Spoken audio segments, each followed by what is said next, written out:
Мога да метна едни дънки и да изляза, но аз трябва да съм подготвен. Втората рокля, която Зори шие, то не е рокля.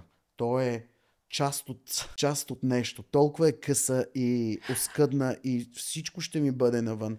Ама буквално всичко. За мен е много важно, когато искаш да бъдеш красавица, да се показва част от срамната ти кост. Тоест ето тази част, Ти затова всичко ходиш да бъде... и режеш роклите на Да, аз колежка. режам рокля.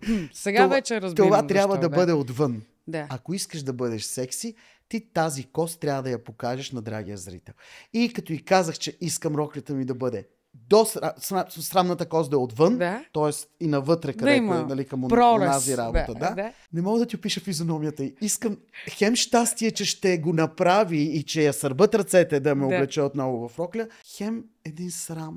В смисъл, така, ама сигурен ли си, че толкова къса? И аз казвам, Зори, имам да сваля само още 4 кг. Не се притеснявай, бедрата са същите. Все още.